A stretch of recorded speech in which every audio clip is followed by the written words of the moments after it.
जय हिंद दोस्तों, स्वागत है आप सभी का आप ही के अपने इस YouTube channel circle point GK GS hilsa में। तो आज का ये जो वीडियो है बहुत ही स्पेशल होने वाला है, क्योंकि आज से स्टार्ट करने जा रहे हैं एडिटोरिया का जो 5000 क्वेश्चन का जो बुक है। टोटल इसमें 100 सेट है, 50 क्वेश्चन का हर एक सेट है, और हर एक सेट को कंटिन्यू आपके लिए हम रिप्रेजेंट करते हुए चलेंगे और डिटेलिंग जहाँ जहाँ जितना ज़्यादा ज़रूरत होगा उतना डिटेलिंग करवाते हुए चलेंगे। और अभी फ़िलहाल जो है 1799 पोस्ट पर बिहार दरोगा का वैकेंसी एकदम हाईलाइटेड चर्चा पर है, और ये कभी भी इसका नोटिफिकेशन आ सकता है और बहुत लोग बेसब्री से इंतज़ार कर रहे हैं। बहुत हज़ारों की संख्या, लाखों की संख्या में लोग एकदम तैयारी में लगे हुए हैं। तो कंटिन्यूटी के साथ आप लोग भी तैयारी करते हुए रहिए ताकि आपका एक सीट जो है पक्का हो जाए। तो ये बुक जो है 5000 जीके का 100 सेट बहुत ही काम आएगा आपको बिहार दरोगा में। इसका क्वेश्चन का लेवल बिहार दरोगा लेवल का ही है। तो आज के इस वीडियो में प्रैक्टिस सेट नंबर 1 का डिस्कशन करेंगे। जिस पहला प्रश्न है, भारत के साथ व्यापार करने का चार्टर महारानी एलिजाबेथ द्वारा कब दिया गया था? इसके 4 ऑप्शन हैं और इसका उत्तर हो जाएगा 31 दिसंबर 1600 ईस्वी को जो है महारानी एलिजाबेथ ने ईस्ट इंडिया कंपनी को भारत के साथ व्यापार करने का चार्टर दिया था। ऑप्शन बी सही उत्तर हो जाएगा 31 दिसंबर 1600। और इसी दिन 31 दिसंबर 1600 ईस्वी को ही ईस्ट इंडिया कंपनी का स्थापना हुआ था, और यही ईस्ट इंडिया कंपनी भारत में व्यापार करने के लिए आई और धीरे धीरे हमारे भारत पर इन्होंने हर तरह से कब्जा कर लिया। दूसरा प्रश्न है, भारतीय राष्ट्रीय आंदोलन के प्रारंभ से ही उग्र राष्ट्रवादियों का भी वर्ग था, निम्न में से कौन नहीं शामिल है? उग्र राष्ट्रवादियों के वर्ग में से कौन शामिल नहीं है? तो इसका सही उत्तर हो जाएगा गोविंद रानाडे। ये उग्र राष्ट्रवादी यानी कि गरम दल के नेता नहीं थे। अब यहाँ पे आपको याद रखना है ना, कौन गरम दल के नेता थे? अक्सर ये सब पूछा जाता है, तो इसके लिए आप लोग अक्सर सुने होंगे लाल, बाल, पाल। ये 3 नाम जो है याद रखेंगे। लाल बाल पाल से कभी कभी पूछा जाता है लाल बाल पाल में है ना कौन नहीं है, ऐसे करके। या लाल बाल पाल का अर्थ क्या होता है? तो लाल से हो जाएगा लाला लाजपत राय, यहाँ ऑप्शन बी में लिखा हुआ दिख रहा है। बाल से हो जाएगा बाल गंगाधर तिलक, और पाल से हो जाएगा बिपिन चंद्र पाल। ये तीनों के तीनों जो थे उग्र राष्ट्रवादी थे, है ना, गरम दल के नेता थे। और गोविंद रानाडे जो थे ये उग्र राष्ट्रवादी नहीं थे। तो इस प्रश्न का सही उत्तर ऑप्शन सी हो जाएगा। तीसरा प्रश्न है, 1916 में कांग्रेस और मुस्लिम लीग के बीच में लखनऊ समझौता हुआ, उसके कौन से परिणाम बाद में घातक सिद्ध हुए? तो जब 1916 में कांग्रेस और मुस्लिम लीग के बीच में समझौता हुआ लखनऊ में, जिसे लखनऊ समझौता के नाम से जाना जाता है, और इस 1916 के कांग्रेस के लखनऊ समझौता में का जो अध्यक्षता कर रहे थे, इस बात को भी आप लोग याद रखिएगा। अक्सर पूछा जाता है 1916 के लखनऊ अधिवेशन के अध्यक्ष कौन थे? तो अंबिका चरण मजूमदार। अंबिका चरण मजूमदार जो थे, मजूमदार ये 1916 के लखनऊ अधिवेशन के अध्यक्ष थे।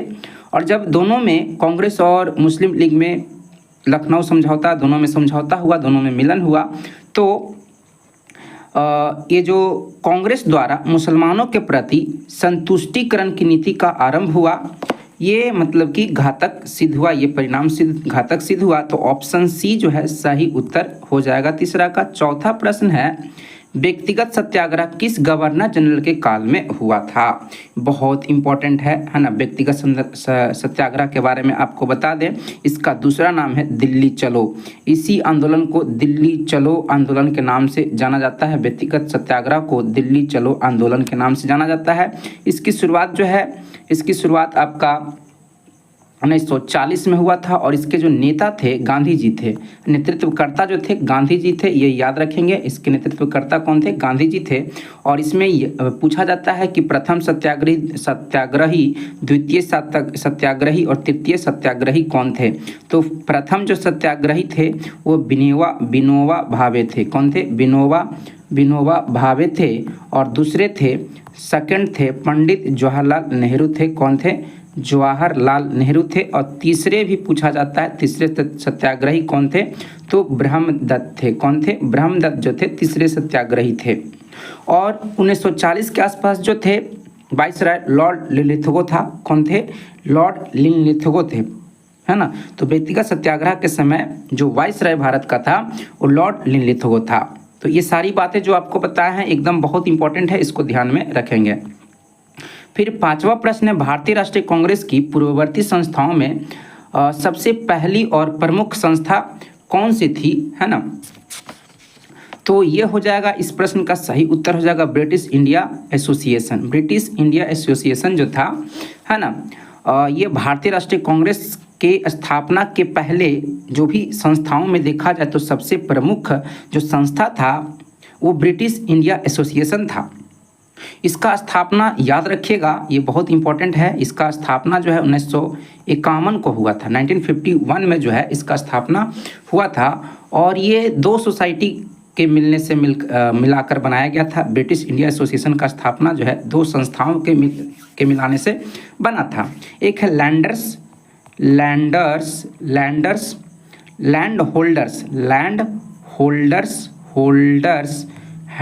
Holders society plus Bengal British India society. Bengal British India society, ये दोनों संस्था के मिलाने से मिल करके जो है ब्रिटिश इंडिया एसोसिएशन का स्थापना 1951 में किया गया था। जो कि यह जो संस्था है भारतीय राष्ट्रीय कांग्रेस से पूर्ववर्ती संस्थाओं में बहुत ही प्रमुख था। इस संस्था का काम यही था कि जो भी भारतीय हैं उनकी जो समस्या है उस समस्या को ये संस्था क्या करेगा, ब्रिटिश सरकार तक पहुंचाएगा। तो ये इस तरह से बहुत इम्पोर्टेंट ये संस्था था। फिर 6 नंबर है, साइमन कमीशन की सिफारिशों के संदर्भ में निम्न में से कौन सा कथन सही है? सही कथन चुनने को कह रहा है। तो साइमन कमीशन बहुत इंपॉर्टेंट है, अक्सर एग्जाम में पूछा जाता है ना। साइमन कमीशन को व्हाइट कमीशन भी कहा जाता है। क्या कहा जाता है? व्हाइट कमीशन के नाम से भी जाना जाता है। इसका गठन जो है इंग्लैंड में हुआ था। साइमन कमीशन का गठन जो है इंग्लैंड में हुआ था, याद रखेंगे। और इंग्लैंड में जब इसका हुआ था तो 1927 में इसका गठन हुआ था। भारत जो साइमन कमीशन भारत आया था 3 फरवरी, याद रखिएगा 3 फरवरी 1928 को भारत आया था। तो इसका विरोध किए थे, है ना, बहुत लोगों ने विरोध किया। लाला लाजपत राय भी इसमें शामिल थे। और इसी साइमन कमीशन के विरोध में लाला लाजपत राय का लाठी चार्ज के दरमियान क्या हो गया था, मृत्यु हो गया था, जो कि एग्जाम में पूछा जाता है।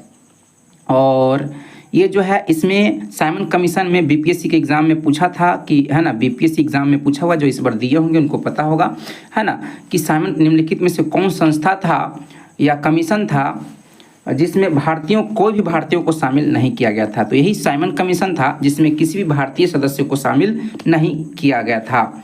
अब यहाँ पे कौन सही है? तो ये जो है साइमन कमीशन आया था, है ना, केंद्र में द्विसदन विधायिका को खत्म करने के लिए का सुझाव देने को आया था। तो ऑप्शन सी जो है सही उत्तर हो जाएगा। फिर 7 नंबर प्रश्न है, Dadabhai Naoroji British House of Commons के लिए चुने जाने वाले पहले भारतीय थे। उन्होंने किस पार्टी से टिकट पर चुनाव जीता था? देखिए, ब्रिटिश हाउस ऑफ कॉमन्स का चुनाव जीतने वाले प्रथम भारतीय बोला जाएगा तो डब्ल्यू.सी. बनर्जी हो जाएंगे। डब्ल्यू.सी. बनर्जी जो है ये प्रथम भारतीय हैं जो ब्रिटिश हाउस ऑफ कॉमन्स का चुनाव लड़े थे, लेकिन जीते नहीं थे, हार गए थे। तो इस प्रकार से पहले भारतीय दादा भाई नौरोजी हुए जो ब्रिटिश हाउस ऑफ कॉमन्स का चुनाव जीते, है ना। और वे जीते थे लिबरल पार्टी से जीते थे। किस पार्टी से? लिबरल पार्टी से। फिन्सबरी जो उनका मतलब चुनाव क्षेत्र था, फिन्सबरी इंग्लैंड में, फिन्सबरी से ये चुनाव जीते थे। 1892 में ये चुनाव जीते थे। दादा भाई नौरोजी को, है ना, grand old man of India भी कहा जाता है, आप लोगों ने सुना होगा और अक्सर पूछा जाता है। फिर आपको बता दें ये जो थे प्रथम पारसी हैं, है ना, ये प्रथम पारसी कांग्रेस के अध्यक्ष रहे। है ना, कांग्रेस अधिवेशन की अध्यक्षता किए, है ना। तो ये दादा भाई नौरोजी जो थे धर्म से पारसी हैं, ये भी पूछा हुआ है ना। कौन धर्म से जुड़े हुए थे? तो पारसी। और पारसियों का जो महत्वपूर्ण त्यौहार है वो नौरोज त्यौहार है। नौरोज पर्व जो है, नौरोज त्यौहार जो है, ये पारसियों के द्वारा मनाया जाता है। तो दादा भाई नौरोजी जो थे पारसी थे। ये सब यूनिक बातें हैं जिसको आप लोग ध्यान में रखेंगे, एग्जाम में ये सब पूछा जाता है। फिर 8 नंबर प्रश्न है, भारत पर हुनों का प्रथम आक्रमण किस शासक के समय में हुआ था? तो भारत पर हुनों का आक्रमण जो हुआ था स्कंदगुप्त के शासनकाल में हुआ था। ऑप्शन जो सी है वो सही उत्तर हो जाएगा। फिर 9 नंबर प्रश्न है, 9 नंबर प्रश्न है आपका, ऐहोल अभिलेख किस शासक से संबंधित है? ऐहोल अभिलेख जो है, ऐहोल अभिलेख ये आपका पुलकेशिन द्वितीय से संबंधित है। ऐहोल अभिलेख जो है ये पुलकेशिन द्वितीय से संबंधित है। और आपको बता दें कि एक और है आपका भित्री अभिलेख, है ना। भित्री अभिलेख आपसे पूछा जाएगा। भित्री अभिलेख जो है स्कंदगुप्त से संबंधित है। भित्री अभिलेख जो है ये स्कंदगुप्त से संबंधित है। और रुद्रदामन का भी एक अभिलेख है ना, जूनागढ़ का गिरनार अभिलेख। रुद्रदामन से संबंधित भी एक अभिलेख है जो कि बहुत इंपॉर्टेंट है ना। रुद्रदामन का एक अभिलेख है जूनागढ़ का, है ना, गिरनार अभिलेख, जूनागढ़ का। इसको रफ कर देते हैं, है ना, ये बहुत इंपॉर्टेंट है। इसका आंसर तो हो जाएगा सी, है ना। और रुद्रदामन का एक और अभिलेख है जिसको जानना बहुत ज़रूरी है ना, जूनागढ़ का गिरनार अभिलेख। गिरनार अभिलेख ये संस्कृत का पहला, संस्कृत में, है ना, बनाया गया पहला ये अभिलेख है। रुद्रदामन का जूनागढ़ का गिरनार अभिलेख, है ना, संस्कृत का पहला अभिलेख है। ये याद रखना बहुत ज़रूरी है, ठीक है। फिर आपका यहाँ पे याद रखने वाला है, और हर्षवर्धन की बात करें तो हर्षवर्धन के शासनकाल में एक विदेशी यात्री आए थे, वैनसांग, जो कि अक्सर पूछा जाता है। है ना, वैनसांग, है ना, ये बहुत इंपॉर्टेंट है। हर्षवर्धन के शासनकाल में एक विदेशी यात्री वैनसांग आया था। तो हाँ से हर्षवर्धन, हाँ से वैनसांग आप लोगों ने सुना होगा। 10 नंबर प्रश्न है, सत्यमेव जयते किस उपनिषद में संग्रहित है? सत्यमेव जयते मतलब होता है सत्य की ही जीत होती है। और ये जो वाक्य है ये मुंडको उपनिषद में संग्रहित है, मुंडको उपनिषद में दिया हुआ है। तो ऑप्शन डी जो है सही उत्तर हो जाएगा। उपनिषदों की बात करें तो उपनिषदों की संख्या बढ़ता है ना, कुल कितना है? 108 है। मुख्य उपनिषद पूछा जाएगा कितना है, तो मुख्य उपनिषद जो है 13 है। कितना है? 13 है। उपनिषद का अर्थ होता है गुरु के समीप बैठना। क्या होता है? गुरु के समीप बैठना जो है, बैठना, ये इसका अर्थ शाब्दिक अर्थ होता है ना। उसी तरह से आप लोग को वेद का अर्थ होता है ना, ज्ञान। वेद का शाब्दिक अर्थ क्या होता है? ज्ञान होता है ना। तो ये भी बातें याद रख सकते हैं। उपनिषदों में देखा जाए तो सबसे बड़ा जो उपनिषद है बृहदारण्यक उपनिषद है ना। उपनिषदों में सबसे बड़ा जो उपनिषद है बृहदारण्यक और छांदोग्य उपनिषद प्लस, है ना, छांदोग्य उपनिषद है। ये दोनों में श्लोकों की संख्या समान है, इसलिए इन दोनों को, है ना, सबसे बड़े का दर्जा दिया गया है। सबसे छोटा उपनिषद जो है आपका मांडुक्य उपनिषद है। मांडुक्य उपनिषद है। ये भी बातें याद रखेंगे। फिर आपका 11 नंबर है, महावस्तु महात्मा बुद्ध का जीवन वृत्तांत है। इसका संबंध किस शाखा से है? तो महावस्तु से याद रखेंगे, महायान शाखा। दोनों में महा है, तो महायान शाखा से संबंधित है महावस्तु जो महात्मा बुद्ध के जीवन वृत्तांत को बताता है। महात्मा बुद्ध को जो है एशिया का ज्योतिपुंज कहा जाता है। एशिया का ज्योतिपुंज यानी कि लाइट ऑफ एशिया जो है, ज्योतिपुंज यानी कि लाइट ऑफ एशिया जो है, किसे कहा जाता है? महात्मा बुद्ध को कहा जाता है। और महात्मा बुद्ध का जन्म जो है ना, ये लुम्बिनी में हुआ था। कहाँ हुआ था? लुम्बिनी में हुआ था। लुम्बिनी नेपाल में पड़ता है। अक्सर पूछा जाता है कि महात्मा बुद्ध का जन्म कहाँ हुआ, तो ये लुम्बिनी में हुआ था, है ना। मृत्यु जो है कुशीनगर में हुआ था। कहाँ हुआ था? कुशीनगर में हुआ था। और ज्ञान की प्राप्ति आप लोग को पता होगा, है ना, बोधगया में हुआ था, है ना। और पहली बार उपदेश जो है ये दिए थे सारनाथ में दिए थे, जो धर्म चक्र प्रवर्तन कहलाता है। फिर आपका है 12 नंबर प्रश्न है, अकबर द्वारा बनाए गए उपासना भवन का नाम क्या था? तो उपासना भवन का नाम था इबादत खाना नाम था। इसका स्थापना जो है 1575 में अकबर ने किया था। और अकबर से संबंधित एक और चीज़ है, आपको याद रखना है कि अकबर ने जजिया कर समाप्त किया था, है ना, जजिया कर जो है समाप्त किया था, है ना, 1564 में अकबर ने जजिया कर को समाप्त कर दिया था। और उपासना भवन का स्थापना इन्होंने किया था, इबादत खाना के रूप में किया था, ठीक ना। तो ये सब चीज़ें जो हैं आपको याद रखना चाहिए। फिर 13 नंबर है, सुप्रसिद्ध संगीतकार तानसेन और बैजू बावरा किसके शासनकाल में से सुविख्यात थे? तो बैजू बावरा और तानसेन जो है अकबर के शासनकाल से संबंधित थे, है ना। तानसेन जो थे संगीतकार थे, अक्सर पूछा जाता है। फिर आपका 14 नंबर प्रश्न है, न्यू कैसल पोर्ट जो दुनिया का सबसे बड़ा कोयला निर्यात बंदरगाह है, यह किस देश में स्थित है? तो ऑस्ट्रेलिया में स्थित है। कहाँ स्थित है? ऑस्ट्रेलिया में स्थित है। ऑप्शन बी जो है सही उत्तर हो जाएगा। न्यू कैसल पोर्ट कहाँ है? तो ऑस्ट्रेलिया में है, जो कोयला का बहुत बड़ा निर्यातक बंदरगाह है। 15 नंबर प्रश्न है, देशांतर रेखाओं के संबंध में कौन सही है? देशांतर रेखा जो है ये आपका ये है ना, देखेंगे देशांतर रेखा जो है ये आपका नॉर्थ पोल से साउथ पोल को क्या करता है? जोड़ता है। इस तरह से ये देशांतर रेखा है, ठीक है ना, ये देशांतर रेखा है इस तरह से, ठीक है। तो इसके बारे में दे रहा है, ये अक्षांश रेखाओं के समानांतर होता है, ये गलत हो जाएगा। इसकी संख्या 180 होती है, नहीं, इसकी संख्या 360 होता है। देशांतर रेखा दूरी को प्रदर्शित करता है, नहीं, समय को प्रदर्शित करता है। समय को मेजरमेंट के लिए देशांतर रेखा का प्रयोग करते हैं, तो ये भी स्टेटमेंट गलत हो जाएगा। देशांतर रेखा के मध्य सर्वाधिक दूरी विषुवत रेखा पर होता है, एकदम सही है। विषुवत रेखा जो है ग्लोब को 2 गोलार्धों में बांटता है, उसी को विषुवत रेखा कहते हैं। और विषुवत रेखा पर सही बात है कि देशांतर के बीच की दूरी जो है अधिकतम होता है ना। लगभग देशांतर रेखा का जो अधिकतम दूरी विषुवत रेखा पर 111.3 किलोमीटर होता है, और जैसे ये ध्रुव की ओर बढ़ता है इसकी दूरी घटते जाती है। तो ऑप्शन डी जो है सही उत्तर हो जाएगा 15 का। फिर 16 नंबर प्रश्न है, उत्तर से शुरू करके दक्षिण की ओर नीचे दी गई पहाड़ियों का सही अनुक्रम कौन सा होगा? तो ये तो आपको मैपिंग के थ्रू क्लियर करना होगा। आप चलेंगे उत्तर से दक्षिण की ओर तो नल्ला मलाई पहाड़ी आपको मिलेगा। पहले आपको नल्ला मलाई पहाड़ी मिलेगा।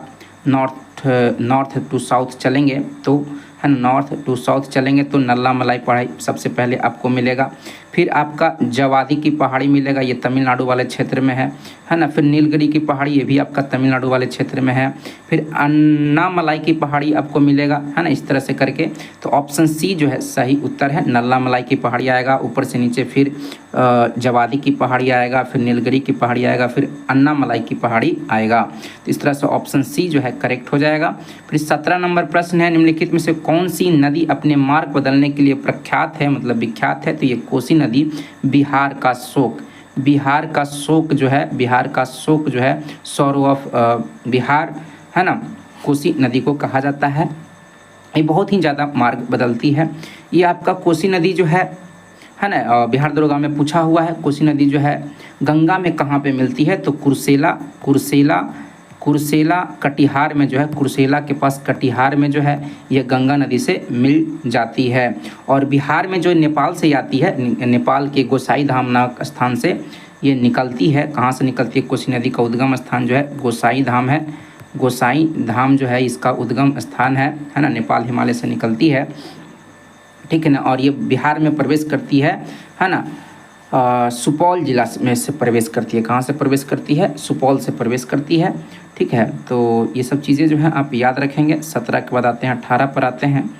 18 नंबर प्रश्न है आपका, किस मृदा प्रारूप में लोहे के अतिरिक्त मात्रा होने के कारण अनुउर्वरक हो जाती है ना। चूँकि ये जो मृदा की बात कर रहा है, इस मृदा में पहले से ही लोहा की मात्रा होती है और लोहा का मात्रा बढ़ जाएगा तो ये उपजाऊ नहीं रह जाता है। और ये मिट्टी है लेटराइट मिट्टी। लेटराइट मिट्टी जो है काजू के उत्पादन के लिए बहुत ही प्रसिद्ध है ना। काजू का उत्पादन सबसे ज़्यादा केरल में किया जाता है। काजू के अलावा इसमें चाय कॉफ़ी का उत्पादन जो है इस लेटराइट मृदा में किया जाता है। बहुत ही प्रसिद्ध है काजू के उत्पादन के लिए। अक्सर एग्जाम में पूछा जाता है कौन सी मिट्टी जो है काजू के उत्पादन के लिए प्रसिद्ध है, तो वो है लेटराइट मृदा है। फिर 19 नंबर प्रश्न है, प्रकाश के संबंध में कौन सा कथन सत्य है? यह विद्युत चुम्बकीय तरंग है, एकदम सही है। यह एक कण प्रकृति दिखाता है, सही है। यह ऊर्जा का एक रूप है, एकदम सही है। उपयुक्त में से सभी जो है ऑप्शन डी सही उत्तर हो जाएगा। फिर बायोगैस संयंत्र में निम्नलिखित में से कौन सी प्रक्रिया होती है? तो बायोगैस संयंत्र में जो है किण्वन होता है। क्या होता है? फर्मेंटेशन होता है, किण्वन होता है, यानी कि इसको ठेठ भाषा में कहेंगे सड़ता है। बायोगैस में क्या होता है? जो भी चीज़ें हैं उसको सड़ाया जाता है, तो किण्वन सही उत्तर हो जाएगा। बायोगैस का मुख्य घटक जो है, पूछा जाएगा मुख्य घटक कौन सा गैस होता है ना? तो मुख्य घटक जो होता है मीथेन होता है, CH4 होता है, मीथेन होता है, जिसको मार्स गैस भी कहा जाता है। क्या कहा जाता है? मार्स गैस भी कहा जाता है। तो ऑप्शन ए सही उत्तर हो जाएगा। फिर 21 नंबर, एक वर्ग में ऊपर से नीचे की ओर आने पर परमाणु के आकार क्या होता है? बढ़ता है। ऊपर से नीचे आएंगे तो परमाणु का आकार जो है, साइज जो है वो बढ़ते जाता है। क्या होता है? बढ़ते जाता है। तो ऑप्शन ए जो है सही उत्तर हो जाएगा। वायुमंडल में प्रकाश की विसरण मतलब फैलाव है ना, जो होता है किसके कारण होता है? तो धूल कण के कारण होता है। वायुमंडल में प्रकाश का जो विसरण है, स्कैटरिंग जो होता है, वो धूल कण डस्ट के कारण होता है। ऑप्शन बी जो है सही उत्तर हो जाएगा, जिसको प्रकीर्णन कहते हैं। इस घटना को जो है ना, वायुमंडल में प्रकाश की विकिरण का कारण धूल कण होता है, और इस पूरे घटना को है ना प्रकीर्णन कहा जाता है। प्रकीर्णन कहा जाता है। प्रकाश का प्रकीर्णन स्कैटरिंग ऑफ लाइट कहा जाता है। 23 नंबर प्रश्न है, किसी भी यौगिक का ऑक्सीकरण संख्या कितना होता है? 0 होता है। किसी भी यौगिक का ऑक्सीकरण संख्या पूछा जाएगा तो 0 एकदम सीधा टिक करेंगे, डी ऑप्शन। फिर आपका 24 में सर्प विषरोधी सुई किस तत्व का एक यौगिक है? सर्प विषरोधी सुई जो है किस तत्व का एक यौगिक है? स्वर्ण यौगिक। ऑप्शन ए जो है सही उत्तर हो जाएगा। फिर है दाब का विमीय सूत्र जो है, डायमेंशन जो पूछ रहा है प्रेशर का, वो क्या होता है? तो आपको फार्मूला निकालना पड़ेगा। दाब क्या होता है? तो प्रति इकाई क्षेत्रफल पर जो बल लगता है उसको दाब कहते हैं, यानी कि है ना बल बटा क्षेत्रफल हो जाएगा, है ना। तो इसको आप लोग F बाई एरिया, तो F है ना, यानी कि बल F equal to m a होता है ना। तो फिर एरिया का मात्रक क्या होता है? मीटर लिखते चलेंगे, एम ए। अब यहाँ पे मास का बीमा निकालेंगे। यहाँ पे एम का मतलब क्या हो गया? मास हो गया। तो मास का बीमा क्या होता है? एम होता है। क्या होता है? एम होता है। फिर ए हो गया आपका त्वरण। त्वरण का मात्रक से आप निकाल लेंगे मीटर प्रति सेकंड स्क्वायर। तो मीटर का बीमा क्या होता है? आपका एल होता है। क्या होता है? एल होता है। और ए त्वरण सेकंड स्क्वायर हो जाएगा, तो क्या हो जाएगा? ये आपका प्रति सेकंड स्क्वायर टी हो जाएगा। क्या हो जाएगा? बीमा T⁻² हो जाएगा, है ना। क्या हो जाएगा? 2 हो जाएगा। फिर यहाँ पे ये नीचे मीटर स्क्वायर है, तो मीटर स्क्वायर का जो बीमा होगा वो क्या हो जाएगा? L⁻² हो जाएगा। तो एक कटेगा, तो क्या बचेगा? फाइनली क्या बचेगा? m, और नीचे था 2 तो एक ऊपर चला गया तो -1 हो जाएगा। और आपका समय था मीटर प्रति सेकंड स्क्वायर था ना, तो ये टी हो जाएगा, T⁻² हो जाएगा। तो ऑप्शन बी जो है एकदम मैच कर रहा है। इसको आप निकालेंगे तो निकल जाएगा। आपको फार्मूला याद रहेगा तो आप आसानी से निकाल सकते हैं। फिर 26 नंबर प्रश्न है, जैव सेल क्या है? तो कोयला है। जैव सेल क्या है? कोयला है। कोयला जो है ये अवसादी चट्टानों में पाया जाता है ना। अवसादी चट्टानों में पाया जाता है ना। अवसादी चट्टानों में पाया जाता है। ये भी याद रखें, कोयला, पेट्रोलियम, LPG ये सब के सब जो है ना अवसादी चट्टानों में पाया जाता है ना। कोयला की बात करें तो कोयला जो है आपका सबसे अच्छा किस्म का कोयला जो है एंथ्रासाइट है। सबसे अच्छा किस्म का जो कोयला है एंथ्रासाइट है, जिसमें 90% से अधिक कार्बन की मात्रा पाया जाता है। एंथ्रासाइट का भंडार जो है भारत में जम्मू कश्मीर और पश्चिम बंगाल के रानीगंज जो है रानीगंज, ये सबसे पुराना कोयला का एंथ्रासाइट कोयला का खान है। ठीक है ना, ये भी याद रखेंगे। वैसे कोयला का 4 प्रकार होता है। ठीक है।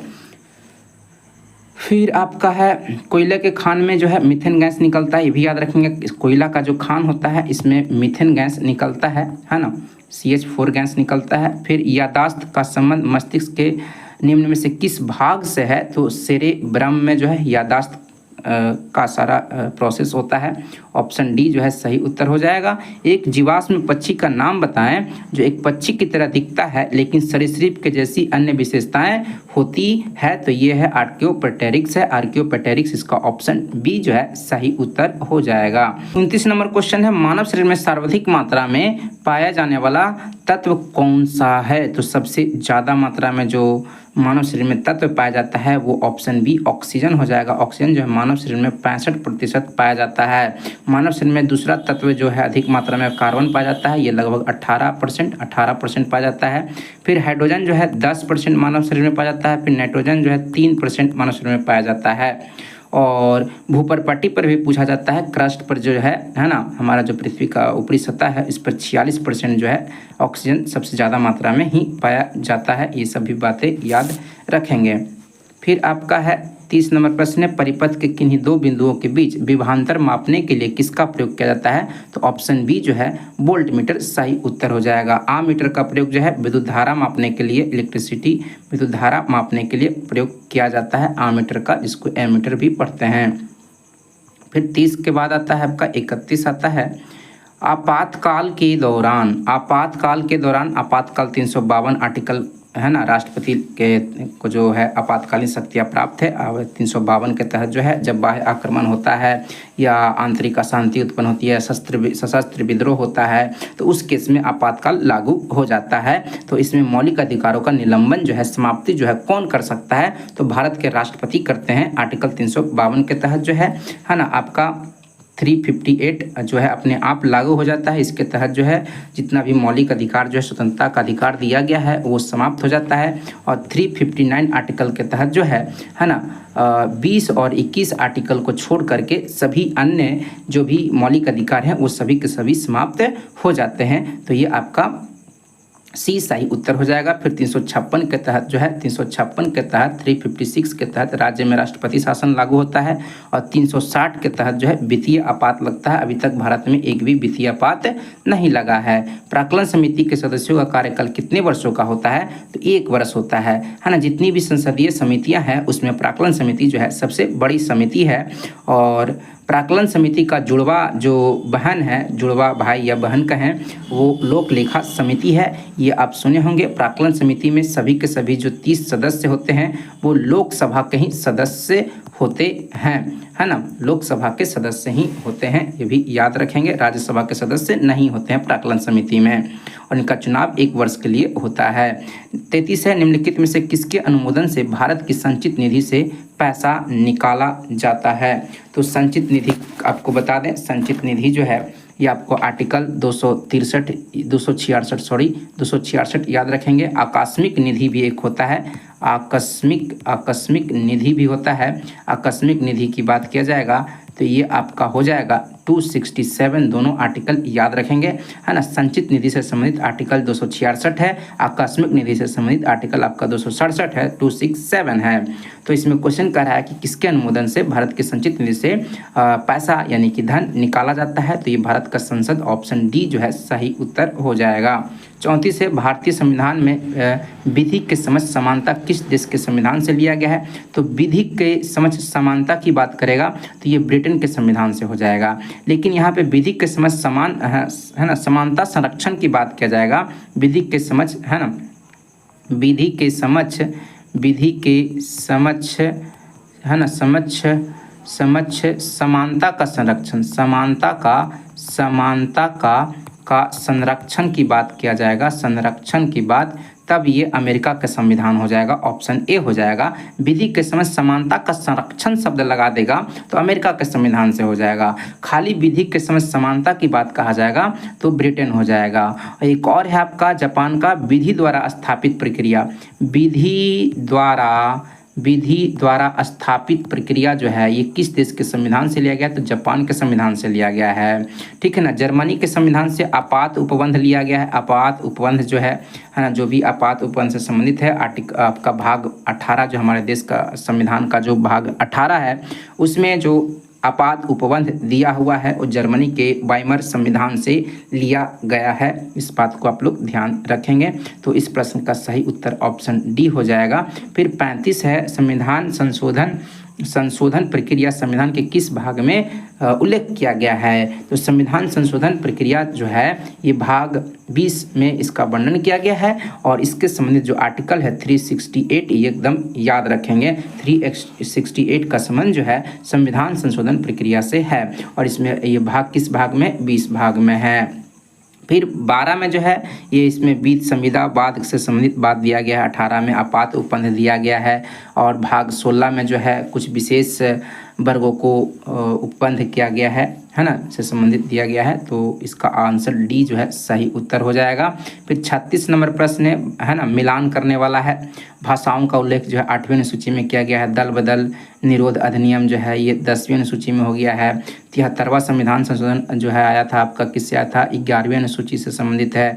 भूमि सुधार अधिनियम जो है ये आपका 9वीं अनुसूची से संबंधित है। कुल 12 अनुसूचियाँ हैं है ना, और 395 अनुच्छेद है और 22 भाग है हमारे वर्तमान के संविधान में, है ना। मतलब कि जो हमारा मूल संविधान है उसकी बात कर रहे हैं। वर्तमान में तो बहुत सारा चेंजिंग हुआ है, ठीक है। तो इसमें आपका 1 का हो जाएगा 2, तो 1 का 2 यहाँ भी है, 1 का 2 इसमें है ना, इसमें तो नहीं है, यहाँ लेते हैं। 1 का हो जाएगा 2, ठीक है, 1 का हो जाएगा 2 इसमें है। फिर 2 का हो जाएगा आपका 1, है ना, दल बदल इधर है तो ये 1, तो देखिए यही है 2 1, है ना। बी ऑप्शन में 1 सिर्फ इसी में है, तो ये बी सही उत्तर बी हो जाएगा। फिर 37 है, 1833 के चार्टर अधिनियम के अंतर्गत प्रथम विधि आयोग का गठन किसकी अध्यक्षता में किया गया था, तो लॉर्ड मैकाले ऑप्शन बी जो है सही उत्तर हो जाएगा। 38 से निम्न से कौन सी औषधि या क्रांति प्याज और झींगा उत्पादन से संबंधित है, तो प्याज और झींगा उत्पादन से संबंधित जो क्रांति है वो गुलाबी क्रांति है। लाल क्रांति मांस उत्पादन से है, किससे है, मांस उत्पादन से है। नीली क्रांति आपका है ना मत्स्य पालन से है, किससे है, मत्स्य पालन से है ना। तो ये सब ध्यान में रखिएगा, ऑप्शन सी जो है सही उत्तर हो जाएगा। निम्न में से किन 2 स्थानों को ब्रेटन वुड्स जुड़वा के नाम से जाना जाता है। ब्रेटन वुड्स सम्मेलन जो है आपका 1944 में हुआ था और इसी ब्रेटन वुड्स सम्मेलन के तहत जो है ना IMF इंटरनेशनल मॉनेटरी फंड और वर्ल्ड बैंक है ना का स्थापना 1945 में, दोनों का स्थापना 1945 में, 1944 ब्रेटन वुड्स सम्मेलन के तहत दोनों का किया गया था, इसलिए दोनों को जो है जुड़वा संस्था के नाम से जाना जाता है। फिर 39 के बाद आते हैं 39 के बाद 40 सॉरी। किस वर्ष भारतीय रिजर्व बैंक का राष्ट्रीयकरण किया गया था, तो 1 जनवरी 1949 को जो है भारतीय रिजर्व बैंक का RBI का राष्ट्रीयकरण किया गया और इसका स्थापना जो है RBI का 1 अप्रैल 1935 को हुआ था। कब हुआ था, 1 अप्रैल 1935 को स्थापना हुआ था। वर्तमान में इसका मुंबई में जो है क्या है मुख्यालय है और RBI के अभी जो गवर्नर है ना मल्होत्रा है ना, क्या नाम है, संजय मल्होत्रा है ना, संजय मल्होत्रा जो है RBI के वर्तमान में गवर्नर हैं। ये भी आप लोग ध्यान में रखेंगे। हिंदू राष्ट्र का विचार मुख्यतः किसका था, तो हिंदू राष्ट्र का विचार जो है मुख्य रूप से BD सावरकर, सही उत्तर ऑप्शन ए हो जाएगा। फिर आपका है 42 नंबर, भारत में आय कर है जो है इनकम टैक्स कैसा है, तो प्रत्यक्ष और प्रगतिशील, ऑप्शन बी जो है सही उत्तर हो जाएगा।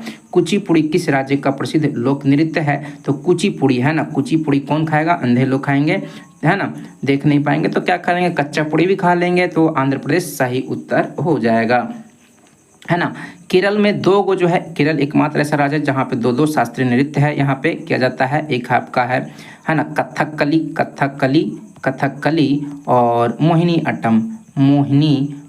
अट्टम जो है, और कथक के लिए केरल का शास्त्रीय नृत्य है। उड़ीसा का उड़िया है ना, और कर्नाटक का कोई नहीं है, ठीक है। फिर हिमानी उत्तम पर्व का संबंध किस खेल से है, तो मलखम्ब, ऑप्शन बी जो है सही उत्तर हो जाएगा। ये सब स्टैटिक है, रटने टाइप का है। निपख आंदोलन के प्रणेता कौन थे, तो निपख आंदोलन के नेता जो थे दादू दयाल, ऑप्शन सी जो है सही उत्तर हो जाएगा है ना। द्रकमा या द्रक्षमा है ना, इसको द्रकमा या द्रक्षमा करके लिखा हुआ रहता है ना। ये जो सिक्का है किसने चलाया था, तो ये ग्रीक ने चलाया था है ना, यूनान के लोगों ने जो है, यानी कि अभी वर्तमान में ग्रीक यानी कि यूनान में जो है यूरो मुद्रा चलता है। क्या चलता है, यूरो चलता है। लेकिन यूरो के पहले यूनान का ग्रीक का जो मुद्रा था द्रक्षमा था, यानी कि द्रकमा था। और यहाँ का एथेंस जो है, एथेंस वो राजधानी है, ये भी आप लोग ध्यान में रखेंगे। 47 नंबर प्रश्न है, बाढ़ के दौरान हर वर्ष नए एलुवियल मतलब जलोढ़ का जमाव जो मिट्टी की उर्वरता को क्या करता है, बढ़ा देता है, ये खादर है ना। खादर जो है ये एक तरह का एलुवियल है, जलोढ़ मिट्टी है, जो बाढ़ आता है तो एक नया परत बिछा के चला जाता है और मिट्टी को बहुत ही उपजाऊ बना देता है। तो ऑप्शन ए जो है सही उत्तर हो जाएगा। फिर 48 से हुआ समुद्री सीमा जहां तापमान तेजी से कम होता है, तो ये थर्मोकलाइन, ऑप्शन सी जो है सही उत्तर हो जाएगा। बेसल मापदंड का संबंध किससे है? बैंकिंग क्षेत्र से है, ऑप्शन ए जो है सही उत्तर हो जाएगा। फिर आपका है इंग्लिश में पहली बार औद्योगिक क्रांति शब्द का प्रयोग जो है किसने किया था? तो अर्नाल्ड टॉयम्बी सही उत्तर ऑप्शन डी हो जाएगा, अर्नाल्ड टॉयम्बी। औद्योगिक क्रांति का शुरुआत जो है सबसे पहले इंग्लैंड में हुआ था। कहाँ हुआ था? इंग्लैंड में 1688 में ही हुआ था। 1688 में ही भारत में जो है ना मद्रास नगर निगम का जो है स्थापना, नगर निगम का स्थापना जो है 1688 में ही हुआ था, है ना। भारत का पहला नगर निगम जो है मद्रास नगर निगम है, जिसका स्थापना भी 1688 में हुआ। औद्योगिक क्रांति भी 1688 में इंग्लैंड में ही शुरू हुआ था। तो इन सभी बातों को आप लोग ध्यान में रखेंगे। इस प्रकार से हम लोग 50 को क्या किए, कवर किए, है ना। और यहाँ पे आपका स्मरणीय तथ्य में पीछे दिया हुआ, इसको भी एक नज़र सुन लेंगे, याद होगा फिर भी, है ना। पॉइंट वाइज दिया हुआ है ना। सिंधु घाटी सभ्यता से जुड़ा हुआ बहुत सारे बातें दिया हुआ। भारत में मानव का सर्वप्रथम साक्ष्य कहाँ से प्राप्त हुआ? नर्मदा घाटी से प्राप्त हुआ। सर्वप्रथम प्राचीनतम स्थायी जीवन के प्रमाण कहाँ से मिले? मेहरगढ़ से मिला था। फिर एक ही कब्र से 3 मानव कंकाल के अवशेष मिले हैं दमदमा से, है ना। गर्ता आवास जिसको गड्ढा घर कहते हैं, है ना, इसका साक्ष्य मिला है बुर्जहोम, जम्मू कश्मीर से मिला है। बुर्जहोम कहाँ पड़ता है? जम्मू कश्मीर में पड़ता है। मानव के साथ कुत्ते दफनाने का साक्ष्य जो है कहाँ से मिला है? बुर्जहोम से ही मिला है। जूता हुआ खेत का साक्ष्य कालीबंगा से मिला है। फिर अग्निकुंड का साक्ष्य प्राप्त हुआ है कालीबंगन और लोथल दोनों जगह से मिला है। युग में समाधियाँ का प्रमाण प्राप्त हुआ है कालीबंगन एवं लोथल से। नक्काशीदार ईंटों का प्रयोग का साक्ष्य प्राप्त हुआ है कालीबंगन से। नर्तकी की कांस्य मूर्ति का साक्ष्य कहाँ से मिला है? मोहनजोदड़ो से मिला है। फिर शवों को दफनाने की प्रथा का प्रचलन कहाँ था? हड़प्पा में था। शवों को जलाने की प्रथा का प्रचलन कहाँ था? मोहनजोदड़ो में था। 3 मुख वाले देवता की मूर्ति प्राप्त हुई है कहाँ से? मोहनजोदड़ो से प्राप्त हुई है। फिर मिट्टी द्वारा निर्मित हल का साक्ष्य कहाँ से प्राप्त हुआ है? बनमाली से। उन्नत जल प्रबंधन का साक्ष्य कहाँ से मिला है? धौलावीरा से। ये बहुत बार एग्जाम में आ चुका है ना। बहुत ही उन्नत किस्म का जल प्रणाली का साक्ष्य कहाँ से मिला है? तो धौलावीरा गुजरात में पड़ता है। शैलकृत स्थापत्य के प्राचीनतम प्रमाण प्राप्त हुए हैं धौलावीरा से ही प्राप्त हुआ है। वैसा हड़प्पा कालीन स्थल जो 3 भागों में विभक्त था, धौलावीरा। कृषि का प्रथम साक्ष्य कहाँ से प्राप्त हुआ है? मेहरगढ़ से। चावल का प्राचीनतम साक्ष्य कहाँ से प्राप्त हुआ है? कोल्डिहिवा से। फिर आपका है आग का आविष्कार हुआ पूरा पाषाण काल में। देखिए आग लगता है तो कहते हैं कि पूरा पूरा आग लग गया, आग लगता है तो पूरा लग जाता है, ठीक ना। तो आग का आविष्कार कब हुआ? पूरा पाषाण काल में, याद रखेंगे, पूरा पूरा आग लग गया पूरा पाषाण काल में। पहिए का आविष्कार हुआ नव पाषाण काल में, है ना। पहिए का आविष्कार होगा तो नया नया आप लोग गाड़ी पे बैठेंगे, है ना, ठीक है। तो पहिए का आविष्कार कब हुआ? नव पाषाण काल में। मानव द्वारा सर्वप्रथम प्रयुक्त अनाज कौन सा था? जौ था। जौ को ही यव कहा जाता था। फिर मानव द्वारा सर्वप्रथम प्रयोग में लाया जाने वाला धातु कौन था? तांबा था। राष्ट्रीय मानव संग्रहालय स्थित है भोपाल एमपी में। राष्ट्रीय मानव संग्रहालय कहाँ स्थित है? भोपाल एमपी में। सिंधु सभ्यता के प्रमुख बंदरगाह कौन थे? तो लोथल और सुतकोतदा जो थे ये सिंधु सभ्यता के बंदरगाह थे, है ना। लोथल जो है आपका भोगवा नदी के किनारे है। दरोगा में क्या बार ये क्वेश्चन पूछा जा चुका है। हड़प्पा एवं मोहनजोदड़ो को संयुक्त या जुड़वा राजधानी पिग्गट ने कहा था। किसने कहा था? हड़प्पा को जो है जुड़वा या है ना संयुक्त राजधानी पिग्गट ने कहा था। ऐसे भी जो है हड़प्पा और मोहनजोदड़ो को, है ना, जुड़वा राजधानी कहा जाता है, जुड़वा शहर कहा जाता है सिंधु घाटी सभ्यता का। हड़प्पा जो है ना रावी नदी के किनारे स्थित था। ये भी एग्जाम में कवर पूछा जा चुका है। हड़प्पा किस नदी के किनारे स्थित था? तो रावी नदी के किनारे। मोहनजोदड़ो है ना सिंधु नदी के किनारे, याद रखेंगे, मोहनजोदड़ो जो था सिंधु नदी के तट पर स्थित था।